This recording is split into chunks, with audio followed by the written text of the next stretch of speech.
I stood by the floor-to-ceiling window of my new home, the morning sun spilling over the white marble countertops, glinting off the gold accents I had handpicked months ago. The coffee in my hand was warm, the scent of freshly baked bread drifting from the kitchen, and for a moment, everything felt ordinary. But then I saw them. Across the street, in the house I had once dreamed of owning but never imagined touching, my family was unloading moving boxes.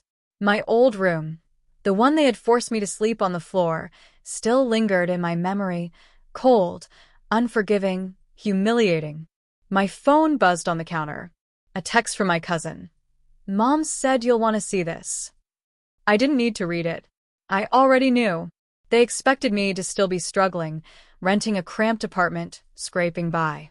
I could almost hear their thoughts. She'll never make it. I smoothed my silk blouse over my shoulders, the fabric whispering against my skin. I sipped my coffee, letting the bitter warmth steady me. Pride, yes, but also a soft, almost guilty thrill.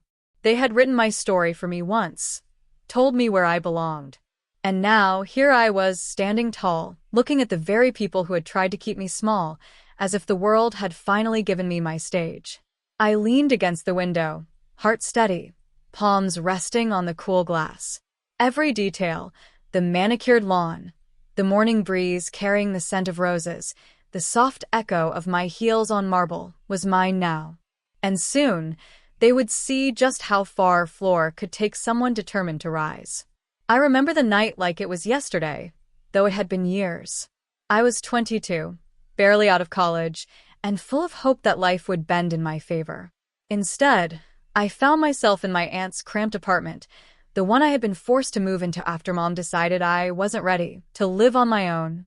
They told me to sleep on the floor, literally, while my cousin sprawled across plush beds.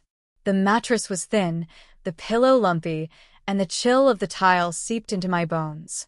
I remember wrapping myself in a threadbare blanket, trying not to cry, trying not to let them hear the lump forming in my throat.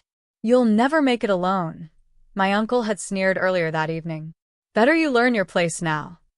The words burned, not because they were true, but because I had once trusted these people to protect me.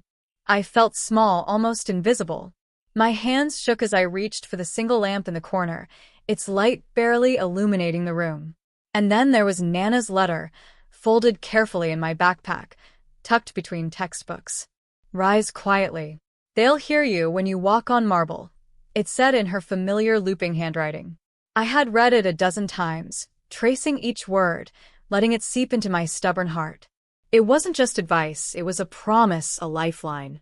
That night, lying on the cold floor, I made my decision. I wasn't going to fight them. I was going to leave. I would build a life so unmistakably mine that no one could ever tell me where I belonged again. I would rise quietly, yes, but rise with a force they could not ignore. I remember the sting of tears, the whisper of fear, and the thrill of hope all tangled together. I packed what I could carry, hugged Nana's letter to my chest, and left before dawn. I didn't look back, not because I didn't want to, but because I knew the only way forward was to step into the unknown. That cold, humiliating floor became the first step on a path I hadn't yet imagined, a path that would lead me to everything they said I could never have. I landed in Chicago with nothing but a backpack, Nana's letter, and a determination I hadn't realized I possessed. The city was loud, chaotic, and unforgiving, but somehow, it felt alive in a way that my aunt's apartment never had. I found a tiny studio in a neighborhood that smelled of fresh bread and car exhaust, a place so modest it barely had heating, but it was mine. And that was enough. The first months were brutal. I worked 2 jobs, a barista in the mornings, a receptionist in a small design firm in the evenings. My hands were perpetually sore, my eyes rimmed red from exhaustion, but every night I carried Nana's words in my heart. I refused to send a single help me message home. They didn't deserve it. And I refused to doubt myself for long. It was at the design firm that I met Caroline. She was in her 50s, sharp as a tack, and had built the business from scratch. Most people found her intimidating, but she saw something in me, a spark, a quiet hunger. "You've got vision," she told me one afternoon as I struggled with a complicated layout for a client's brand. "Don't let anyone tell you what you can't do." That single sentence lit something inside me, a permission I hadn't realized I needed. I began staying late, experimenting, learning, teaching myself the nuances of design, branding, and client management. There were nights I cried over failed presentations, mornings I wondered if I'd made a mistake leaving home. But slowly, the small wins began. My first client who paid me extra for going above and beyond. My first freelance sale that allowed me to cover rent without second-guessing. The first time I realized I didn't have to stretch my paycheck to buy a new pair of shoes. I kept my success hidden, though. Social media showed only modest updates, a latte here, a park visit there. No one needed to see the truth, that I was climbing higher, quietly, deliberately, unstoppable in my own right. My family thought I was barely scraping by, and in some twisted way, that gave me satisfaction. Every day, I was building something they had denied me, brick by brick, dollar by dollar. Years passed. The studio became an office. The office became a small boutique firm with a loyal client base. I hired my first assistant, then another, until Caroline and I were running a business that rivaled firms 3 times our size. I watched my bank account grow, my influence expand, my confidence solidify. And through it all, Nana's letter remained tucked in my drawer, a reminder that I didn't need to shout my victory. They would hear me when I walked on marble. I had left the floor behind long ago. What they hadn't realized was that floors were temporary, but determination was permanent. And I was unstoppable. The day they arrived, I didn't rush to greet them. I let the morning light settle across my living room, watched the shadows stretch across the polished hardwood floors, and let the silence do the work that words never could. The moving truck pulled up across the street, and I saw my cousin struggling with a box too large for her arms, my aunt directing from the sidewalk, and my uncle pacing like a storm about to break. They didn't know it yet, but I had been waiting for this moment for years. Not with vengeance, but with the quiet certainty of someone who had earned her place. I stepped out onto my porch in a simple silk blouse, jeans tailored just right, and my grandmother's bracelet glinting in the morning sun. A casual observer would have seen a woman at ease, a little taller, a little more polished than they remembered. But the truth beneath that calm exterior would leave them speechless. I watched as my uncle's eyes caught sight of the freshly painted exterior of my house. He paused mid-step, mouth slightly open. The landscaping was immaculate, roses climbing the trellis, sunflowers nodding along the walkway, and the modern touches, they weren't just decoration. They were proof. Proof that I had not only survived, but thrived. "Jessica," my aunt finally called, her voice trembling, betraying the unease she tried to mask with authority.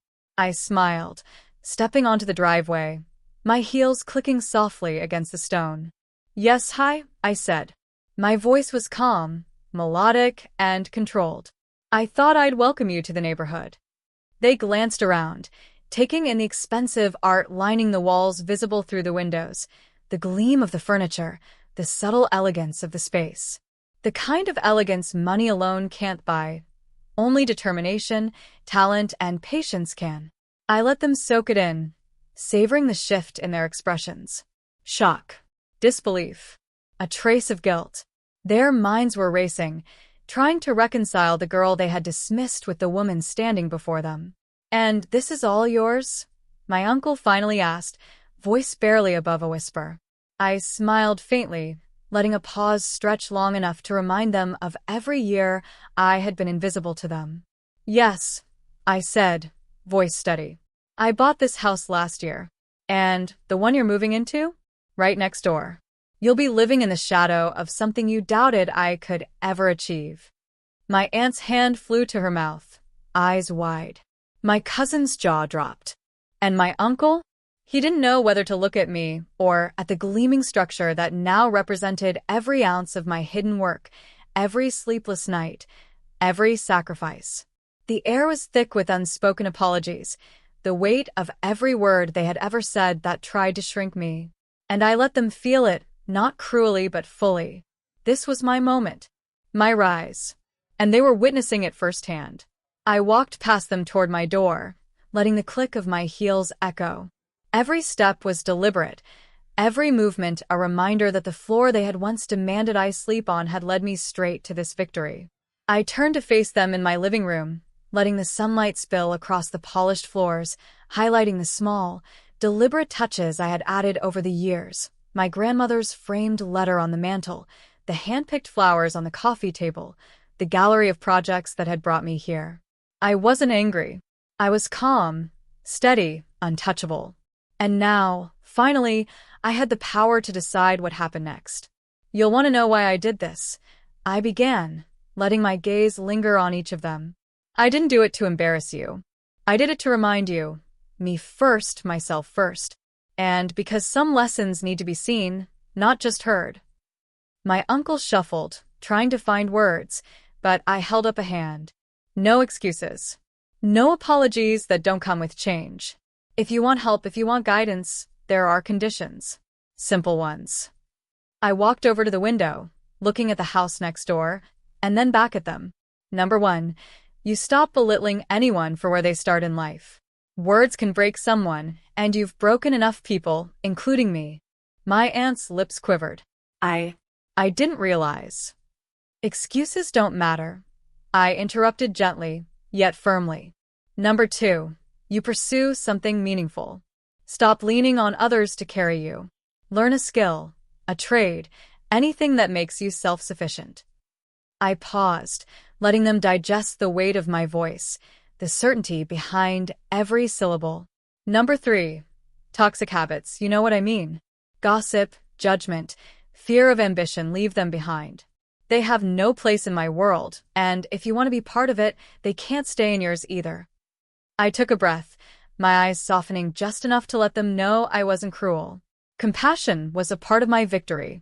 I care about you, enough to give you the chance to rise.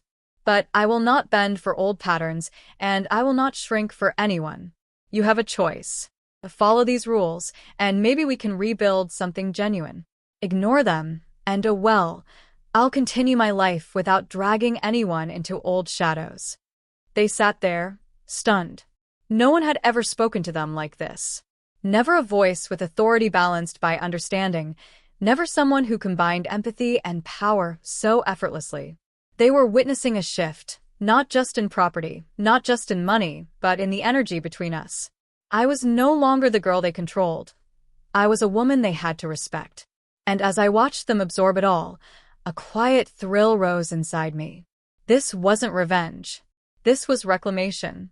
I had taken back not just my life, but my dignity, my power, my space in the world. And for the first time in years, they had to listen to really see me, and it was intoxicating. Weeks passed, and I watched subtle changes unfold across the street. My aunt took a weekend course in interior design, something she had always mocked in me, but secretly admired. My cousin enrolled in a coding boot camp, her eyes lighting up when she solved a problem on her own. My uncle finally started mentoring a local youth group, channeling his energy into guidance rather than judgment. None of it was overnight, and none of it erased the past, but it showed me that even those who once tried to diminish me could grow. I sat on my porch one morning, sipping coffee, sunlight glinting on the bracelet Nana had left me. I traced the delicate letters of her advice. Rise quietly. They'll hear you when you walk on marble. I realized how literal it had become. The marble floors of my home weren't just tiles. They were the echo of every step I had taken to reclaim my life. And they had heard me. The house next door no longer felt like a trophy to them. It was a silent testament to persistence, patience, and dignity. And me? I finally felt at peace. Not just with my family, but with the person I had become. Resilient, unshakable, and quietly triumphant. There was a freedom in knowing that I didn't have to seek approval anymore, that my victories were mine to keep, mine to shape, and mine to share selectively. I could smile at the past without bitterness, because every hardship had sculpted the woman standing here today.